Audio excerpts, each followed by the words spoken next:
ክብር ሁሉ ለአምላካችን ለእግዚአብሔር ይሁን። እንዴት ናችሁ? እግዚአብሔር የተመሰገነ ይሁን። ጌታ በዚህ አለ። አሜን። ክብር ለኢየሱስ ይሁን። መዘምራንን እንደዚሁም የቤተ ክርስቲያናችን የአምልኮ መዘምራንን እግዚአብሔር አብዝቶ ይባርካቸው። በእነሱ በኩል ጌታ ጠቅሞናል፣ ባርኮናል። ጌታ የተመሰገነ ይሁን። እግዚአብሔር በዚህ ቀን ደግሞ መልካም ነገር የልቡን ሐሳብ ይነግረናል። የእግዚአብሔር ቃል ወደ ህይወታችን ሲመጣ ለምንሰማው ቃል ምላሽ መስጠት እንድንችል መንፈስ ቅዱስ እንዲያግዘን አጭር ጸሎት ሁላችንም እንጸልያለን። ሃሌሉያ።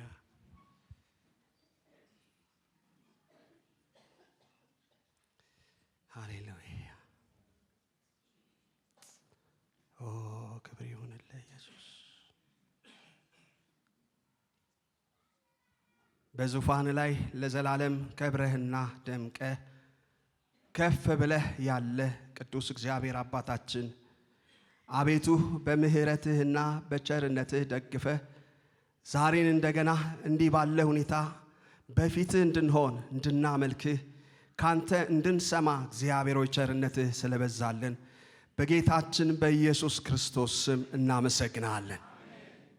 ብዙ ምህረት ያለህ ጌታ ከምህረትህ ብዛት የተነሳ ስላልጠፋን በህይወት ስላለን እግዚአብሔር አባት ሆይ ከፊት ለፊታችን ጌታ ሆይ የተቀመጠውን እንቅፋት ሁሉ እያነሳ ከሚታይና ከማይታይ ፍላጻ ሁሉ እየሰወርክ አምላካችን እግዚአብሔር መጠጊያችን ሆነህልን ጌታ እግዚአብሔር ሆይ አንተን ለማምለክ የምንችልበትን ይህንን ቀን በእድሜያችን ላይ ስለጨመርክልን በጌታ በኢየሱስ ስም እናመሰግናለን።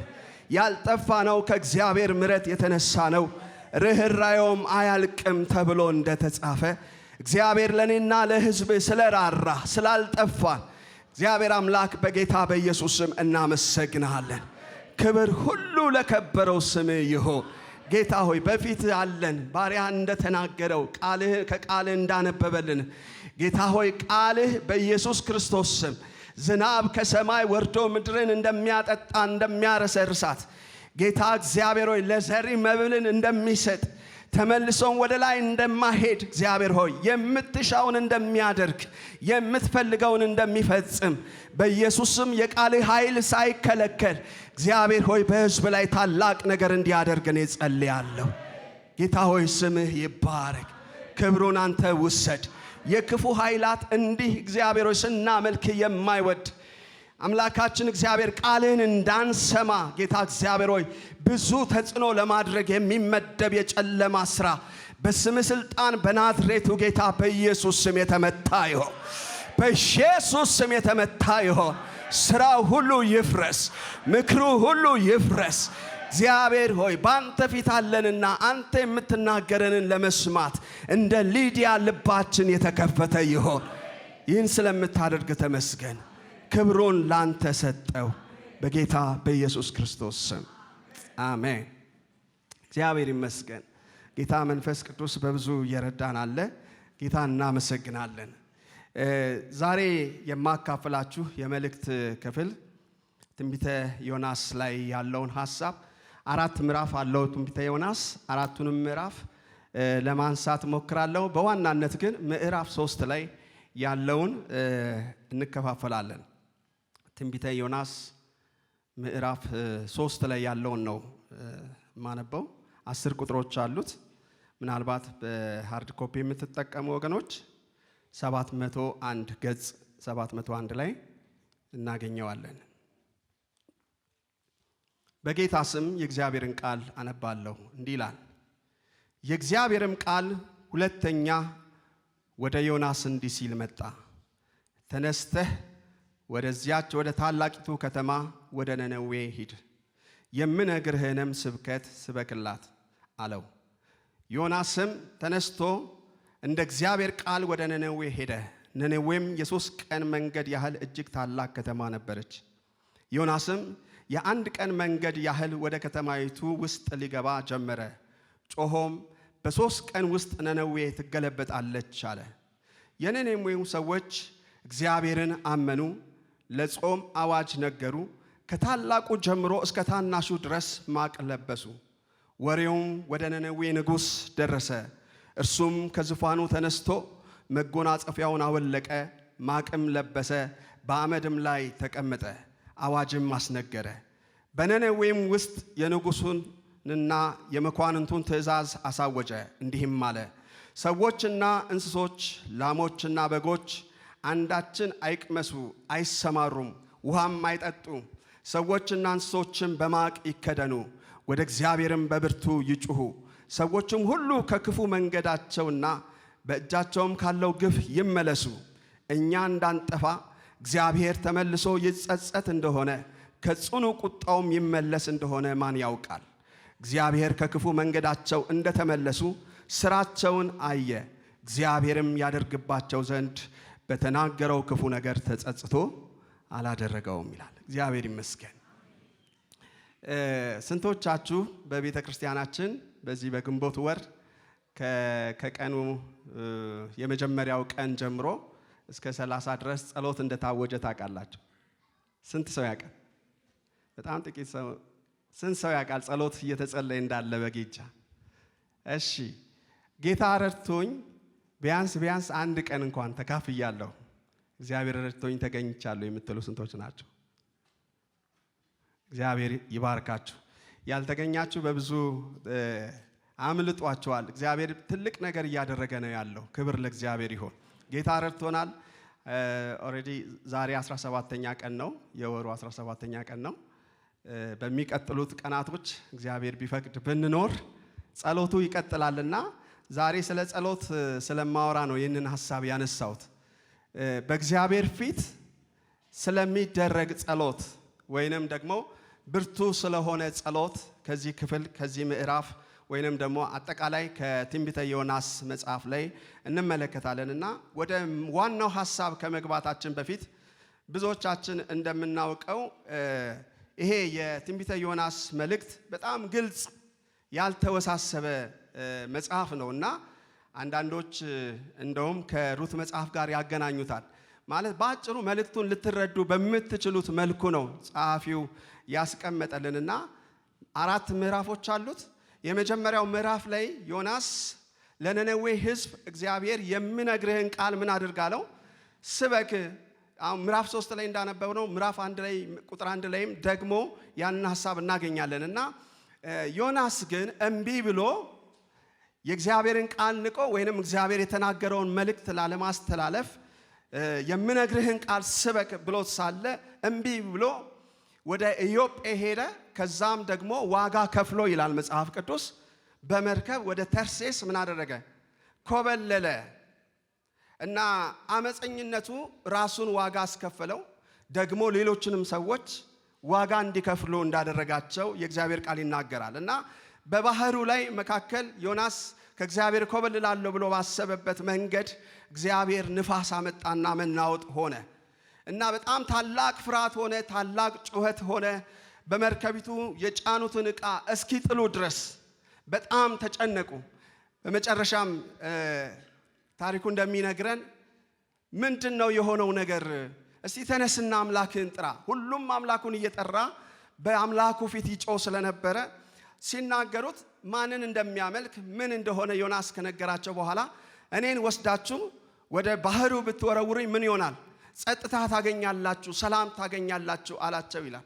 እና በጣም የሚገርመው ነገር እግዚአብሔርን እጅግ ፈሩ። ዮናስን ለመጣል አልፈለጉም። ምክንያቱም የእግዚአብሔር ፍርሃት በላያቸው ላይ ነበርና እግዚአብሔርን ፈሩ። ከዛም በኋላ እስቲ ዕጣ እንጣጣል ለማንኛውም ብለው ዕጣ ሲጣጣሉ የሚገርመው ነገር ዕጣው በዮናስ ላይ ወጣ። በቃ እግዚአብሔር የወደድከውን አድርግ ብለው ወስደው ዮናስን እንደወረወሩት ምዕራፍ 1 ላይ የእግዚአብሔር ቃል ይናገራል። ምዕራፍ 2 ላይ ስንመጣ ዮናስ ወደ ባህሩ ሲጣል እግዚአብሔር ዮናስን የሚውጥ አሳ አሰናዳ ይላል እና በአሳ ውስጥ ስንት ቀን ኖረ? 3 ቀን። እና በዛ ውስጥ ሆኖ የጭንቅ ህይወት፣ የጭንቅ ሌሊቶችን አሳለፈ፣ የጭንቅ ቀኖችን አሳለፈ እና በእግዚአብሔር ፊት ሲናዘዝ እንመለከታለን። ነፍሴ በዛለችብኝ ጊዜ እግዚአብሔርን ምን አደረግኩት አለ? አሰብኩት። ደህንነት ካንተ ዘንድ ከሱ ዘንድ ነው ብሎ ከእግዚአብሔር ሐሳብ ጋር ተስማማ። እግዚአብሔር ቤትም ቦታ ያለ አምላክ እንደሆነ ዮናስ ሲገባው በሲኦል ሆድ ውስጥ እንዳለው ሆኜ ነገር ግን ወደ እግዚአብሔር ወደ አምላኬ ጮኩ ብሎ ሲናገር ታያላችሁ። ምዕራፍ 3 ላይ አሁን ያነበብኩላችሁ ሐሳብ ላይ ስንመጣ እንደገና እግዚአብሔር ያንን ዮናስን የዋጠውን ዓሣ ትፋው ብሎት በየብስ ላይ ከተፋው በኋላ ሁለተኛ ጊዜ የእግዚአብሔር ቃል ወደ ዮናስ እንዲህ ሲል መጣ ይላል። ተነስተ ወደዛች ወደ ታላቂቱ ከተማ ወደ ነነዌ ሂድና የምነግርህን ቃል ምን አድርግ ስበክላት አለው ይላል። እና ዮናስ እንደ መጀመሪያው ለመኮብለል የሚችልበት አቅም አልነበረውም፣ ምክንያቱም እግዚአብሔር ይዞታልና። ስለዚህ ምን አደረገ? ሄዶ ዮናስ በ3 ቀን ውስጥ ነነዌ ትገለበጣለች ብሎ የእግዚአብሔርን ቃል እንደሰበከ እናነባለን። በጣም የሚገርመው ነገር ህዝቡ ምንም ሳያንገራግሩ የእግዚአብሔርን መልእክት በነቢዩ በዮናስ በኩል የመጣላቸውን ቃል እንደ እግዚአብሔር ቃል ተቀበሉና በእግዚአብሔር ፊት ማቅ ለብሰው ንስሐ ገቡ፣ ተዋረዱ። ከእንስሳቱ ጀምሮ እስከ ታላቁ ንጉሱ ድረስ በእግዚአብሔር ፊት ንስሐ ገቡ። እግዚአብሔርም ምሕረት አደረገላቸው። ክብር ለኢየሱስ ይሁን። እግዚአብሔር የምሕረት አምላክ ነው። ይህን ክፍል በደንብ እናየዋለን። ምዕራፍ 3 ላይ 4ቱን ምዕራፍ እንድናየው ስለፈለኩኝ ነው በየምዕራፉ ያለውን ሐሳብ እየነገርኳችሁ ያለው። ከዛ በኋላ ምዕራፍ 4 ላይ ስንመጣ ዮናስ ለምንድነው እግዚአብሔር ምሕረት ያደረከው በሚል በእግዚአብሔር ላይ ተቆጣ ይላል። ተበሳጨ፣ ተቆጣ። ስለዚህ ከከተማው ወጣና ከከተማው ርቆ የሚገኝ ስፍራ ላይ ተቀመጠ፣ ድንኳን ተክሎ ተቀመጠ ይላል። አይገርምም? ያችን ከተማ የሚያገኛትን የእግዚአብሔርን ጥፋት፣ የእግዚአብሔርን ቁጣ፣ የእግዚአብሔርን ቅጣት ዮናስ ይጠባበቅ ነበረ እና በዛ ሁኔታ ውስጥ እያለ እግዚአብሔር ወደ ዮናስ መጣ። ክብር ለኢየሱስ ይሁን። መጽሐፍ ቅዱስ ምዕራፍ 4 ቁጥር 5 ላይ ያለውን ብናነብ ደስ ይለኛል። ዮናስም ከከተማው ወጣ፣ ከከተማይቱም በስተምስራቅ በኩል ተቀመጠ። ከተማይቱንም የሚያገኛትን እስኪያይ ድረስ በዚያ ለራሱ ዳስ ሰርቶ ከጥላው በታች ተቀመጠ። እግዚአብሔር አምላክም ቅል አዘጋጀ፣ ከጭንቀቱም ታድነው ዘንድ በራሱ ጥላ እንድትሆን በዮናስ ላይ ከፍ አደረጋት። ዮናስም ስለ ቅሊቱ እጅግ ደስ አለው። በነጋውም ወገግ ባለ ጊዜ እግዚአብሔር ትልን አዘጋጀ። እሷም ቅሊቱ እስክትደርቅ ድረስ መታቻት። ፀሐይም በወጣች ጊዜ እግዚአብሔር ትኩስ የምስራቅ ንፋስ አዘጋጀ። ዮናስ እስኪዝል ድረስ ፀሐይ ራሱን መታው፣ ለራሱም ሞትን ፈለገና ከሕይወት ሞት ይሻለኛል አለ ይላል። ይህንን ቃል ዮናስ 2 ጊዜ ነው የተናገረው። የመጀመሪያው የነነዌ ሕዝብ በእግዚአብሔር ፊት ንስሐ ገብተው ሲመለሱ እግዚአብሔር ምሕረት ሲያደርግላቸው ለምን አደረክ ብሎ በቃ እኔን ውሰደኝ መሞት ይሻለኛል አለ ይላል። በደንብ እናየዋለን። እና ይሄንን ቃል እንደተናገረ የእግዚአብሔር ቃል ይናገራል። እና በጣም የሚገርማችሁ ነገር እግዚአብሔር በዮናስ ፊት ቆሞ ስለነበረ የምህረት አምላክ ለሕዝቡ ምህረት የሚያደርግ ጌታ ስለነበረ ዮናስን ተቆጣው አይደል? ስለምን ትቆጣለህ? ስለምን እንዲህ ትሆናለህ ብሎ እግዚአብሔር ሲናገረው እናያለን። ቀኝና ግራቸውን ለማያውቁ ከ120 ሺህ ለሚበልጡ ሕዝብ ላለባት ለነነዌ ከተማና ለሕዝቦቿ እንዴት አላዝንም ብሎ እግዚአብሔር ምህረቱ ብዙ እንደሆነ ለዮናስ ነገረው። ዮናስ መልእክቱን ለመናገር ለመስበክ ለምን እምቢ አለ? የነነዌ ሕዝብ በ3 ቀን እንዲጠፉ የሚያደርጋቸው ምክንያት ምንድነው? ምንድነው ኃጢአታቸው? እናያለን። የእግዚአብሔርስ ምላሽ ምን ነበረ? ለእኛስ ምን ትምህርት ይሰጠናል የሚለውን ዛሬ ባጭሩ አካፍላችኋለሁ። የመጽሐፉ ዋና መልእክት ምዕራፍ 3 ላይ የምናገኘው ሐሳብ ነውና እግዚአብሔር መሐሪ እንደሆነ በስፋት ያስተምረናል። ክብር ለጌታ ይሁን። እግዚአብሔር ምንድነው? እግዚአብሔር መሐሪ ነው። በሉ እስቲ እግዚአብሔር መሐሪ ነው። አሜን። ጌታ የተመሰገነ ይሁን። የእነዚህ ሰዎች ኃጢአት እጅግ የከፋ እንደሆነ እናያለንና ነገር ግን እግዚአብሔር ምንም የከፋ ኃጢአት ቢያደርጉ ምህረቱ እስከ 1000 ትውልድ የሆነ አምላክ ለዚህ ሕዝብ እንደገና እድል እንደሰጣቸው ነው የምናየው። ዛሬ የማካፍላችሁን ሐሳብ ርሰጥቻለሁ እንዲህ በሚል ብርቱ የንስሐ ጸሎትና የእግዚአብሔር ምላሽ በሚል አሜን። የበረታ የንስሐ ጸሎት ማለት ብርቱ የሚባል ጸሎት አለ ማለት ነው። ጸሎት ሁሉ ጸሎት አይደለም። በእግዚአብሔር ፊት ምህረትን ለማግኘት የሚደረግ ብርቱ ጸሎት። ሃሌሉያ። እና ምዕራፍ 3 ከቁጥር 1 እስከ 10 ያለውን ሐሳብ ነው ትኩረት የምናደርገው። ከዛ በፊት ትንሽ ሐሳቦችን ላንሳ። የመልእክቱ ተደራሲያን ያው የነነዌ ሰዎች ናቸው፣ ህዝቦች ናቸው። ቁጥር 1 ላይ ተነስና ወደዛች ወደ ታላቂቱ ከተማ ወደ ነነዌ ሄደህ የምነግርህን ስብከት ስበክ አለው ይላል። ምዕራፍ 1 ቁጥር 1 ላይም ይሄ ቃል ተደግሞ ታገኛላችሁ። ሁለተኛ ጊዜ ነው የእግዚአብሔር ቃል ወደ ዮናስ የመጣው። እና ነነዌ የአሦራውያን ዋና ከተማ ነች እና አሦራውያን የሚኖሩባት ዋና ከተማ ነች እና ታላቅ ከተማ ያሰኛት ምንድነው? እግዚአብሔር ደጋግሞ ሲናገር ሰምተናል አይደል? ታላቅ ከተማ ያሰኛት ምንድነው ብለን ስንል ዘፍጥረት ምዕራፍ 10 ላይ ስንሄድ ከኩሽ ልጆች መካከል አንዱ የሆነው ናምሩድ በዘመኑ በምድር ላይ ኃያል ሰው እንደነበረ የእግዚአብሔር ቃል ይናገራል እና በአደን የታወቀ ሰው እንደነበረ እንደውም ከዚህ የተነሳ ተቀጽላ ስያሜ የተሰጠው ሰው ነበር። ከአደኑ አይቀር እንደ ናምሩድ ይባልለት እንደነበረ መጽሐፍቶች ይናገራሉ።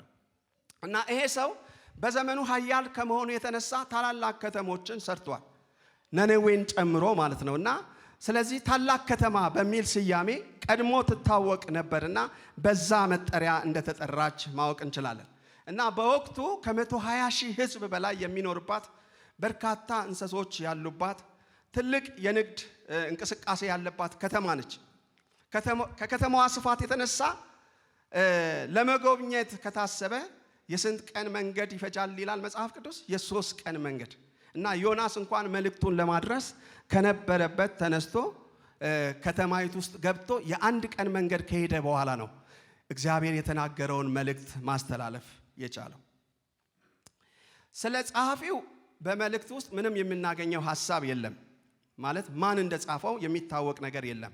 ነገር ግን 3 ግምቶች አሉ፣ ሰዎች የሚናገሯቸው ግምቶች። አንደኛው ግምት ዮናስን በቅርበት የሚያውቅ የቅርብ የሆነ ሰው ነው የጻፈው የሚል ሐሳብ አለ። ሌሎች ደግሞ የኤልያስና የኤልሳ መጽሐፍ የነዛን መጽሐፍ ወይንም የነሱን ታሪክ የጻፈ ሰው ነው ይሄንን መጽሐፍ የሚል ሐሳብ ያላቸው ሰዎች አሉ። ብዙዎች ግን ብዙ የመጽሐፍ ቅዱስ አዋቂዎች የሚስማሙበት የአማቴ ልጅ ዮናስ ይሄው ራሱ ጸሐፊው ዮናስ እንደሆነ ይናገራሉ። ይሄ በብዙ የመጽሐፍ ቅዱስ አዋቂዎች ዘንድ የታወቀ ሐሳብ ነው። መቼ ተጻፈ? በ612 ዓመት ቅድመ ክርስቶስ እንደተጻፈ ይነገራል። አንዳንዶች 760 ዓመተ ዓለም ላይ ነው የሚል ሐሳብ አላቸው። ስለዚህ ዋናው መልእክቱ ምንድነው? የትንቢተ ዮናስ ብለን ስንል የእግዚአብሔርን ምሕረት ስፋቱን ነው የሚያሳየን። እግዚአብሔር በምሕረቱ ብዙ የሆነ አምላክ፣ ምሕረቱ የበዛ አምላክ ነው። ክብር ለኢየሱስ ይሁን። ጥቅልል ሐሳቡ 4ቱንም ምዕራፍ ብናጠና እግዚአብሔር በምሕረቱ ባለጠጋ የሆነ አምላክ እንደሆነ ያሳየናል። ክብር ለጌታ ይሁን። ዮናስን ስናይ የስሙ ትርጉም እርግብ ወይንም የዋህ ማለት ሲሆን በአሞጽ ዘመን የነበረ የታወቀ ነቢይ እንደሆነ የእግዚአብሔር ቃል ይነግራል እና ለሀገር የሚሆን መልእክት ትንቢት እግዚአብሔር የሰጠው ሰው ነው። በጣም የሚገርም የእግዚአብሔር ሐሳብ በሕይወቱ ላይ የተገለጠበት የእግዚአብሔር ሰው ነው።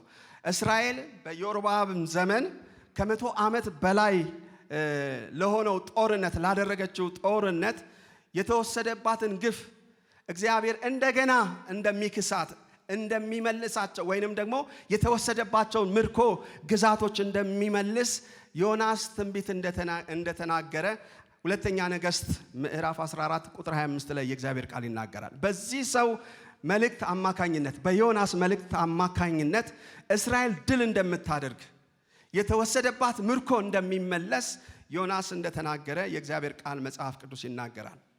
ስለዚህ በምድር ላይ በጣም የተሳካላቸው ከሚባሉ ሰባኪያን መካከል አንዱ ነው ይባላል። ለምንድን ነው የተሳካለት የተባለው? ዮናስ በትንቢተ ዮናስ መልእክት ላይ አንድ ትንቢት ነው የተናገረው። እርሱ ነነዌ ምን ትላለች? ትገለበጣለች የሚል ምዕራፍ 4 ቁጥር 3 ላይ እናገኛለን። ትገለበጣለች የሚል ሌላ ነገር አልተናገረም። ይሄንንም ሐሳብ ራሱ አላብራራም፣ መጽሐፉ ላይ ስላልተጻፈ ማለት ነው። ግን የሚገርማችሁ ነገር የአንድ ቀን መንገድ ሄዶ ከተማይቱ ላይ ቆሞ በአንድ ስፍራ ላይ ቆሞ የተናገረው መልእክት የእግዚአብሔር ቃል በሕዝብ ሁሉ ዘንድ ተቀባይነትን አገኘ። እንደ ሀገር ነው ተቀባይነት ያገኘው አይደል? ሰው ሁሉ በእግዚአብሔር ፊት ማቅ ለብሶ ራሱን አዋርዶ ምን አደረገ? መጸለይ ጀመረ። ጾም ጸሎት ይዘው በእግዚአብሔር ፊት ወደቁ ይላል። ክብር ለእግዚአብሔር ይሁን። ስለዚህ በጣም የተሳካለት የተዋጣለት አገልጋይ እንደሆነ ሰዎች ይናገሩለታል። ለዚህ ነው ወደ ነነዌ ሲመጣ መልእክቱን ይዞ ሲመጣ ለመቀበል ያልተቸገሩት። ምክንያቱም ዮናስ መልእክት ካመጣ የሚያመጣው መልእክት ሲሪየስ ነው፣ በጣም ኃይለኛ ነው። ምክንያቱም ሊፈጸም የሚችል ነገር እንደሚያመጣ ያውቃሉ። ከዚህ በፊት የሆነውን ነገር ስለሚያውቁ ማለት ነው።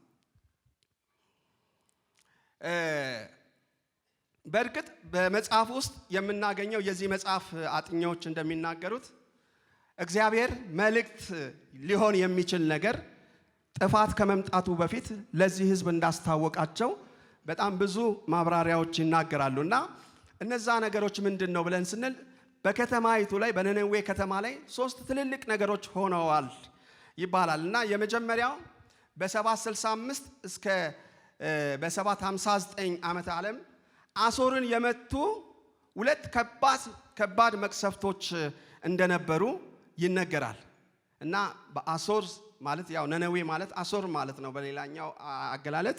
ስለዚህ ከተማይቱን የሚመታ መቅሰፍት ሆኖ እንደነበረ ይነገራል። ያም ብቻ ሳይሆን በወቅቱ በዛን ዘመን ማለት ነው የእግዚአብሔር ፍርድ ምልክት ነው የሚባልለት የፀሐይ ግርዶሽ በ763 ዓመተ ምህረት እንደተከሰተ ይነገራል።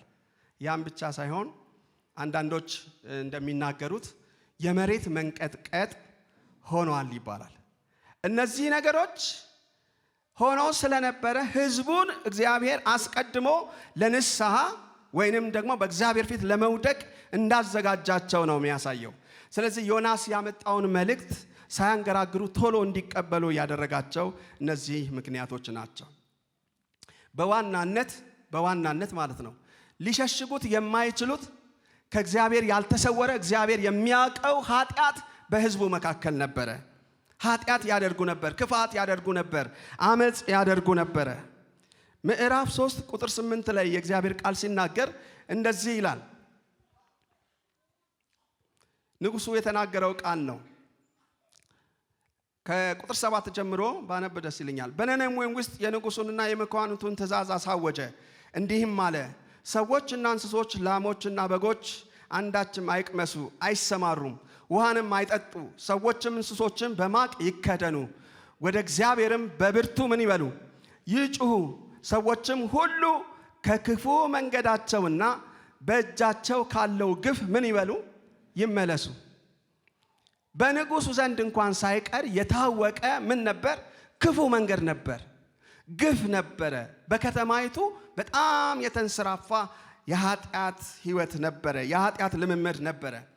ስለዚህ ይህንን ሁሉ ስለሚያውቁ ቀድሞም እግዚአብሔር ምልክት ሰጥቷቸው ስለነበረ መልእክቱን ተቀብለው ለንስሐ ራሳቸውን ሲያዘጋጁ እናያለን።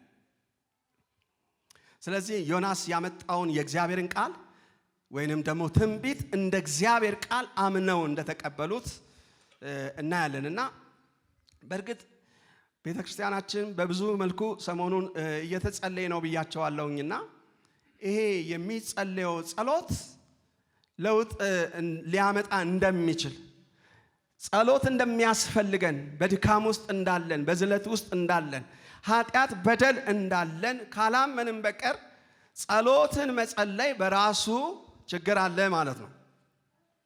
ስለዚህ የምንጸልየው ወደ እግዚአብሔር ለመመለስ ነው። የምንጸልየው ታድሶ እንዲመጣ ነው። ክብር ለእግዚአብሔር ይሁን። ስለዚህ የእግዚአብሔር ቀን ጊዜው ሲሆን የእግዚአብሔርን ቃል ስንሰማ ለዛ ለእግዚአብሔር ቃል ተግባራዊ ምላሽ እንሰጣለን እንጂ የሚያንገራግር ማንነት አይኖረንም ማለት ነው። የመልእክቱ ወቅታዊነት እግዚአብሔር የተናገረበት ወቅት በጣም ሲሪየስ በጣም ወሳኝ ወቅት ስለነበረ ሕዝቡ ያችን ቀን ቢተላለፉ እግዚአብሔር በዛች ከተማ ላይ ጥፋት እንደሚያመጣ ተናግሮ ነበር። እግዚአብሔር ለምድራችን ምሕረትን ያደርግ። እግዚአብሔር ለሕዝባችን ምሕረትን ያደርግ። ሃሌሉያ። ስለዚህ የነነዌ ሕዝብ ትንቢቱ ሲመጣ በዮናስ በኩል የመጣላቸውን መልእክት እስቲ በሌላ ነቢይ በኩል ደግሞ ይፈተሽ አላሉ። ወዲያው ተቀበሉት። እግዚአብሔር እንዲህ አይነት ልብ ይስጠን። አሜን። ክብር ለኢየሱስ ጌታ ይሁን። ስለዚህ ቃሉን አመኑ። የንስሐ ጸሎት ለመጸለይ የጾም ጸሎት አወጁ። ማቅ ለብሰው ወደ እግዚአብሔር ለ3 ቀን ያህል ጮሁ፣ ንስሐ ገቡ። ሃሌሉያ! እግዚአብሔር ይርዳን። አሜን።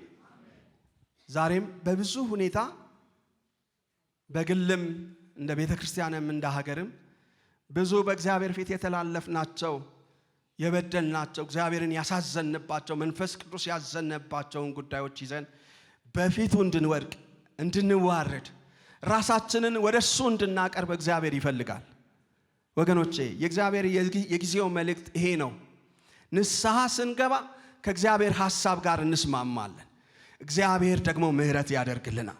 መሐሪ አምላክ ነው። እዚህ ክፍል ላይ ምንድነው የነነዌ ሕዝብ ኃጢአት ብለን ስንል አራቱ ምዕራፍ ላይ ግልጽ የሆነ ነገር አይነግረንም።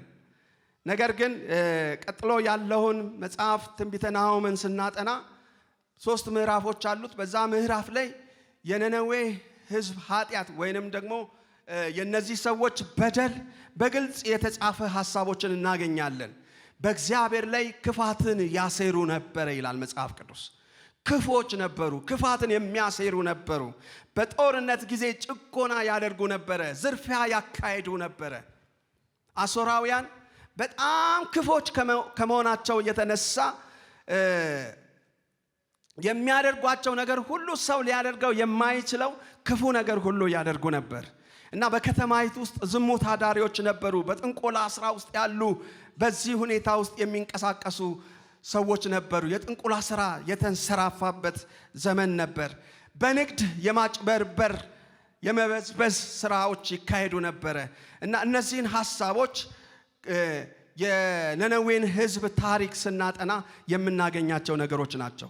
ከዚህ የተነሳ እግዚአብሔር ይችን ከተማ ሊያጠፋት ወስኖ እንደተነሳ ነው የምንመለከተው እና ሊያጠፋት ተነሳ። እግዚአብሔር ምን የሚል መልእክት ነው የተናገራቸው? ተመለሱ፣ ካልተመለሳችሁ ግን በ3 ቀን ውስጥ ምን ትሆናላችሁ? ትጠፋላችሁ የሚል መልእክት እንደመጣላቸው እናያለን። በዋናነት ንስሐ ሲገቡ እግዚአብሔር ምሕረት አደረገላቸው። ክብር ለእግዚአብሔር ይሁን። እግዚአብሔር ውሸተኛን እውነተኛ አይልም። እግዚአብሔር ጻድቅ ነው። እግዚአብሔር ጻድቅ ነው። አሜን። ኃጢአተኛውን ንጹህ ነህ አይልም። እግዚአብሔር ያያል ወገኖቼ፣ ያያል። እሱ ቅን ፈራጅ አምላክ ነው። ከልብ ደግሞ ለሚመለሰው እግዚአብሔር ምሕረቱ ብዙ ነው። ክብር ለጌታ ለአምላካችን ይሁን። ስለዚህ ዮናስ በልቡ በእስራኤል ሁሉ ላይ እንዲህ ያለ ክፋትን ያደርጉ የነበሩትን አሦራውያንን እንዴት አድርጌ ነው ንስሐ ግቡ ተመለሱ ብዬ ምሰብክላቸው? ምክንያቱም እነሱ ቢመለሱ እግዚአብሔር እንደገና ምሕረት ያደርግላቸዋል ብሎ ስላሰበ እንዲህ በጭከና የተሞሉትን ሕዝብ ሄዶ ማገልገል ዮናስ አልፈቀደም። የዮናስ ብቻ ሳይሆን የእስራኤልም ሁሉ ሐሳብ ይመስለኛል። ምክንያቱም በብዙ ጎርተዋቸዋል፣ አሰቃይተዋቸዋል። በጦርነት የማረኳቸውን ሰዎች ከነህይወታቸው ወደ ጉድጓድ ይጥሉባቸው ነበር፣ ይቀብሯቸው ነበረ። ቆዳቸውን ይገፉ ነበረ። ምላሳቸውን ጎልጉለው አውጥተው ይቆርጧቸው ነበረ። ስለዚህ ለዚህ ሕዝብ ምሕረት ያስፈልጋል ወይ ብሎ ሲታሰብ አያስፈልግም ብለው እንዲያስቡ ነው የሚያደርጋቸው። ዮናስ ሄጄ አልናገርም ብሎ ከእግዚአብሔር ጋር የተከራከረበት ምክንያት በዋናነት እነዚህ ናቸው። የበደሉንን ይቅር ማለት። እግዚአብሔር ይርዳን። አሜን። ክፉዎች ሰዎች፣ አመፀኞች ሰዎች ያሰቃዩዋቸውን ሰዎች እግዚአብሔር ምሕረት እንዲያደርግላቸው ለነሱ መልእክት ማቅረብ ዮናስ ተቸገረ። ስለዚህ እግዚአብሔር እልኩን እስኪያስጨርሰው ድረስ ዮናስን ተከታተለው። እኔ እንዲህ ብዬ አሰብኩኝ፣ ዮናስ እምቢ ካለ ለምንድን ነው እግዚአብሔር ሌላ መልእክተኛ ያላከው? ዮናስ እንደ ሀገር ትልቅ መልእክት ያለው ለሀገር ትንቢት የሚናገር የታወቀ ነቢይ ስለነበረ እግዚአብሔር እሱም እስራኤላውያንም እግዚአብሔር የሚምር አምላክ እንደገና እድል የሚሰጥ አምላክ እንደሆነ እንዲረዱ ዮናስ የእግዚአብሔርን ሐሳብ እሺ ብሎ እስኪቀበል ድረስ እግዚአብሔር አልለቀቀውም። በጣም የሚገርም ነገር ነው። እና እሱን የሚውጥ አሳ አሰናዳ ይላል። እልኩን ሲጨርስ ከእግዚአብሔር ሐሳብ ጋር ተስማማ። ሂድና ስበክ ብሎት እንኳን ሄዶ ሲሰብክ የሚገርማችሁ ነገር እግዚአብሔር ስላስጨነቀው ሰበከ እንጂ አሁንም አልወጣለትም። አይገርም? አልወጣለትም። በቃ ይሄ ውስጡ የሚተናነቀው እልክ አለበት። ለምን የሚል ነገር አለው። እውነትም ደግሞ እንደፈራው ሆኖበታል አይደል? ሄዶ ሲሰብክ እግዚአብሔር ንስሐ ቢገቡ እግዚአብሔር ዳግም እድል እንደሚሰጣቸው ስላወቀ ከእግዚአብሔር ጋር ሲከራከር ትመለከታላችሁ። መጽሐፍ ቅዱስ ያንን ሐሳብ ይነግረናል። ምዕራፍ 4 ላይ እንዲህ ይላል።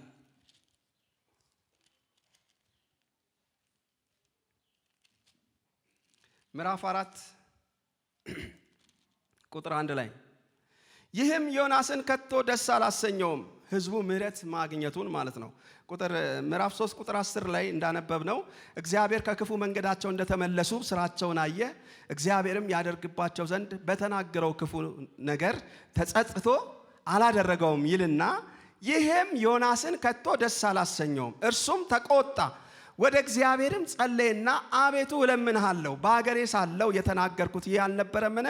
አንተ ቸርና ይቅር ባይ ታጋሽም ምህረትህም የበዛ ከክፉም ነገርም የተነሳ የምትጸጸት አምላክ እንደሆንክ አውቄ ነበረ። ማወቅ ምን ያደርጋል? እግዚአብሔር ምህረትን የሚያደርግ የሚጸጸት ታጋሽ ይቅር ባይ መሐሪ አምላክ ከሆነ የእግዚአብሔርን ሐሳብ ማገልገል ይጠበቅበታል ማለት ነው። በዚህ ዘመን የእግዚአብሔርን ሐሳብ እግዚአብሔር የተናገረውን ለመናገር ከባድ የሆነበት ዘመን ላይ ነው ያለነው። በጣም እጅግ ከባድ የሆነበት ዘመን። ስለዚህ ዮናስ የእግዚአብሔርን ባህሪ ቢያቅም እግዚአብሔር ይቅር ባይ መሐሪ ከቁጣው የሚመለስ አምላክ እንደሆነ ቢያቅም ያንን ግን በተግባራዊ ሕይወት ላይ ሲያውለው አናየው። ማለት ተግባራዊ ሲያደርግ አናየው።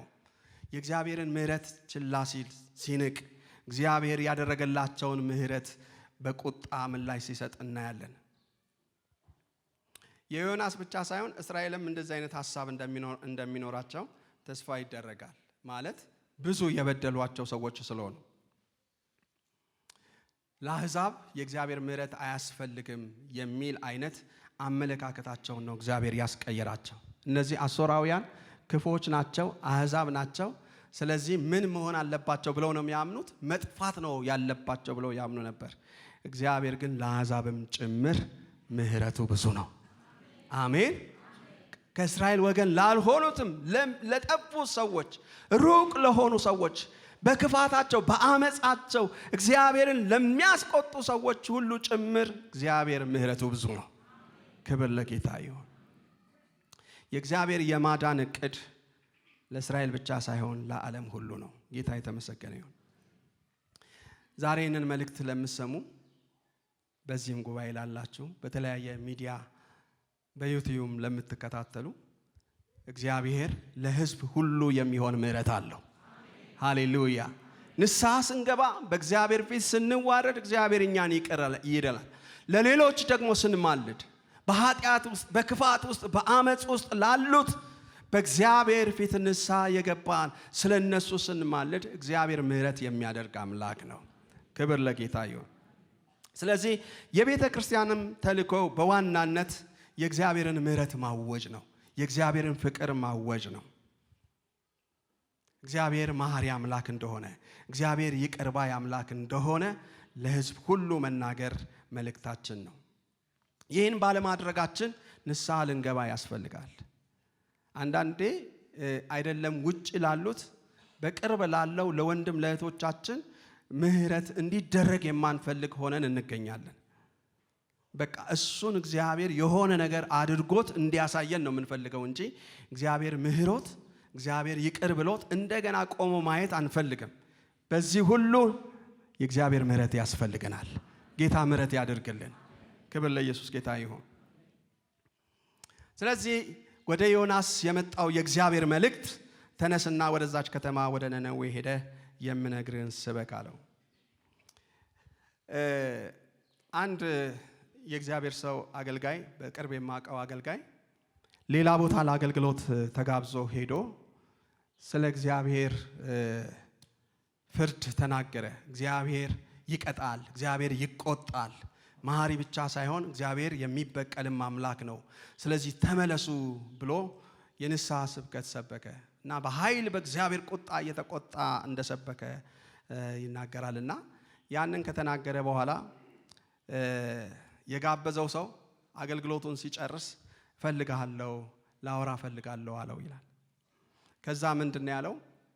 ህዝቡን እኮ አስቆጣው፣ ህዝቡ ተበሳጭቷል፣ ህዝቡ ደስተኛ አልሆነም፣ በዚህ ልክ አካብደህ መናገር አልነበረብህም ብሎ አለኛ። ከዛ ወንድሜ እግዚአብሔር ከዚህ በላይ አካብጄ እንድናገር ቢፈቅድልኝ እናገራለሁ አልኩታል። ከዛ በኋላ ያንን ሰው ደግሞ ወደዛ አጥቢያ አልጋበዘው። ዛሬ ሰዎች የእግዚአብሔርን የንስሐ መልእክት ተመለሱ የሚለውን መልእክት ለመስማት ብዙም የማይፈልጉበት ዘመን ውስጥ ነው ያለነው።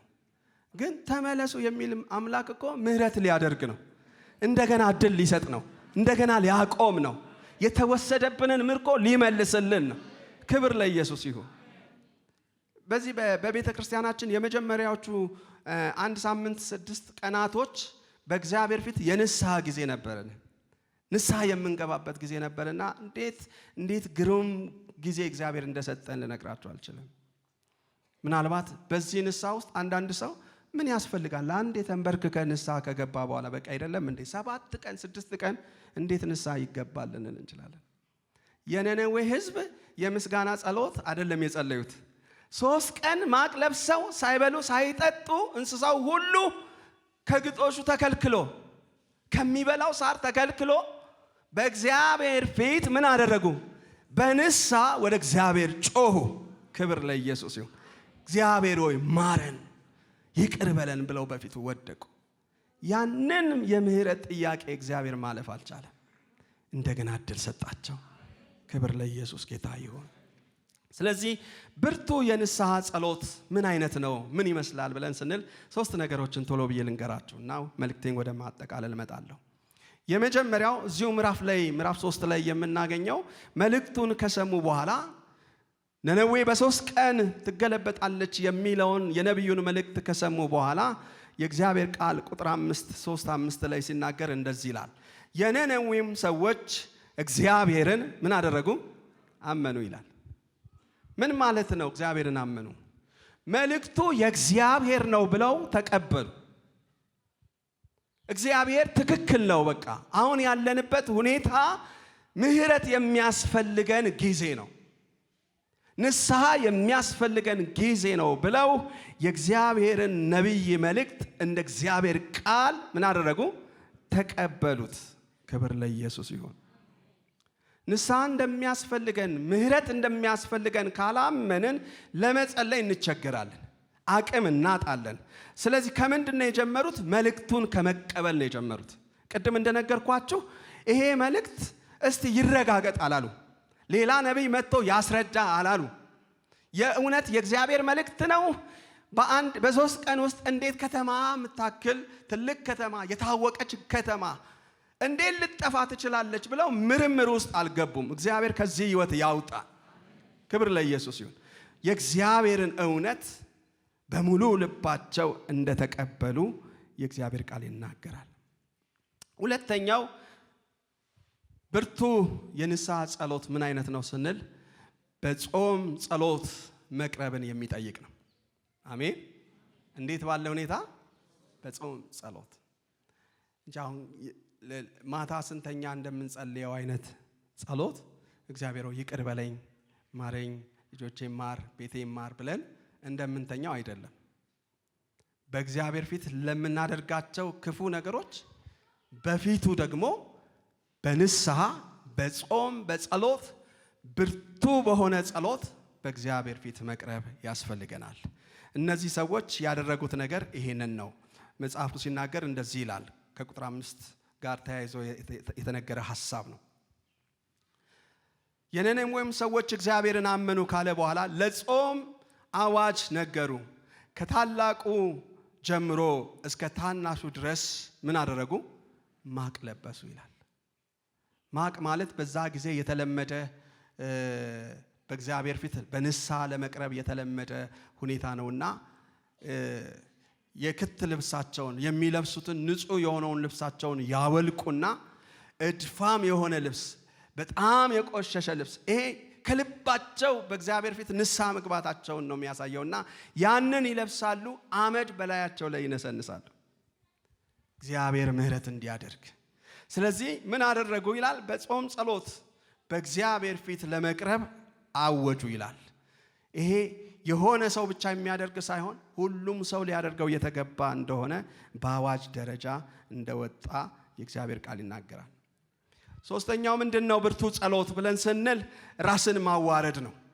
ራሳቸውን ምን አደረጉ? አዋረዱ። ከታላቁ ጀምሮ እስከ ታናሹ ድረስ ማቅ ለበሱ። በእግዚአብሔርም ፊት ብርቱ የሆነ ጩኸት ጮኹ። ንጉሡ የተናገረውን ቅድም አንብቤላችኋለሁ። ሕዝብ ሁሉ፣ በከተማይቱ የሚኖር ሕዝብ ሁሉ እንስሳውም ሳይቀር ንስሐ እንዲገባ እንዲዋረድ፣ ከምግብ ተከልክሎ በእግዚአብሔር ፊት ንስሐ እንዲገባ። ይሄ ሰው እኮ ንስሐ ለመግባት የሚችልበት አቅም ያለው ሰው ወይንም ደግሞ ለንስሐ የተዘጋጀ ሰው አልነበረም። ማለት በጣም ክፉ ሰው እንደሆነ ነው መጽሐፍ ቅዱስ ታሪኩን የሚያስረዳ።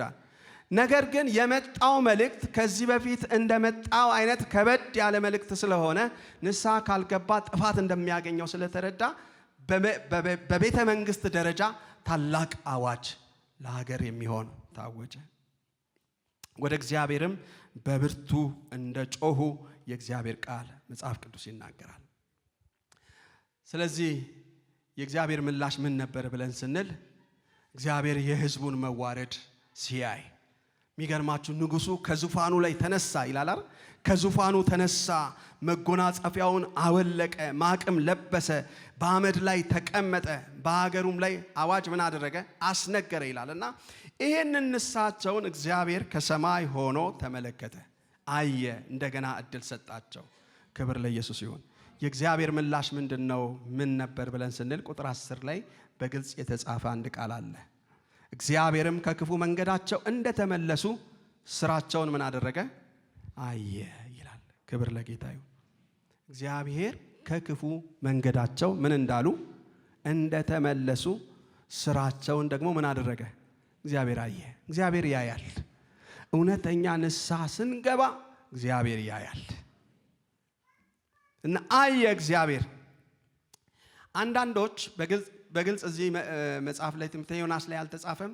ይሄንን የንስሐ ህይወት እምቢ ያሉ በዛ ከተማ የሚኖሩ የተወሰነች መለስተኛ ከተማ ንስሐውን ባለመቀበላቸው ምክንያት እንደጠፉ ሁሉ እግዚአብሔር እንዳጠፋቸው የእግዚአብሔር ቁጣ በላያቸው ላይ እንደወረደ ይነገራል። ነገር ግን እንደ ሀገር ስናስበው ደግሞ በእግዚአብሔር ፊት ንስሐ ገቡ። እግዚአብሔር ያንን ንስሐቸውን አየ። ከክፉ መንገዳቸው እንደተመለሱ እግዚአብሔር አየ። እግዚአብሔር እምቢተኞችንም ያያል፣ የሚመለሱትንም ያያል። ሃሌሉያ።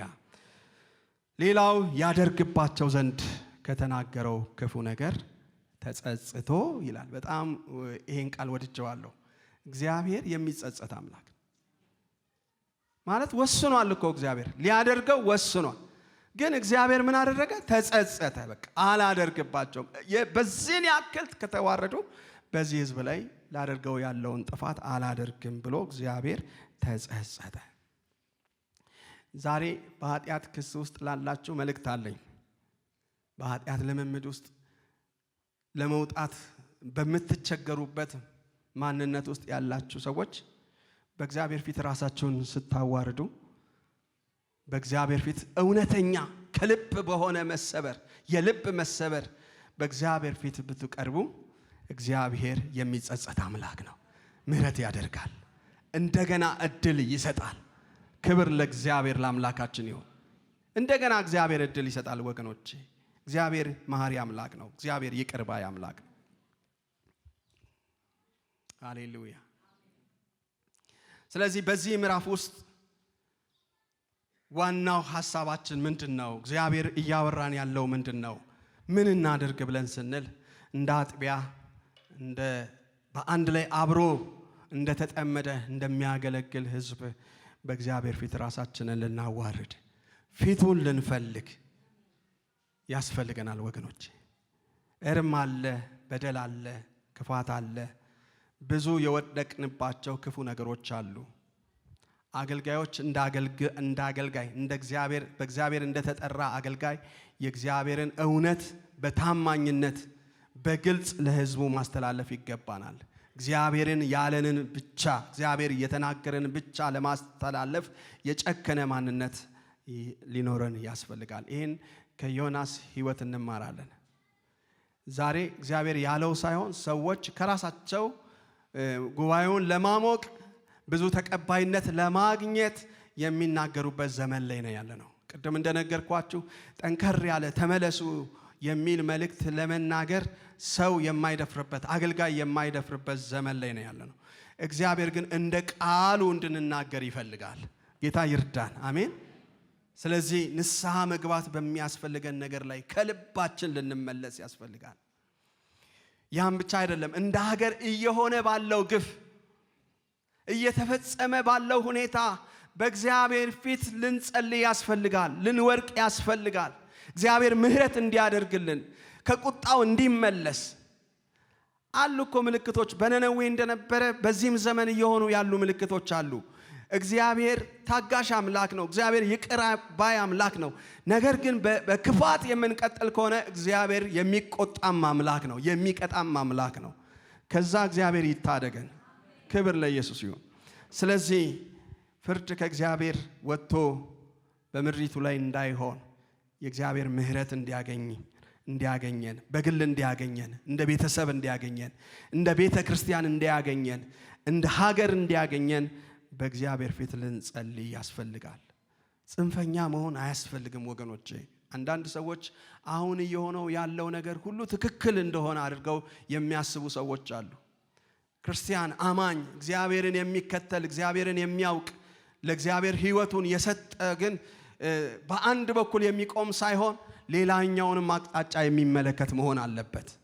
እየሆነ ስላለው ግፍ እየሆነ ስላለው ክፉ ነገር በእግዚአብሔር ፊት ልንጮህ ያስፈልጋል። ምን አይነት ጩኸት? ብርቱ የሆነ ጩኸት፣ ብርቱ የሆነ ጸሎት።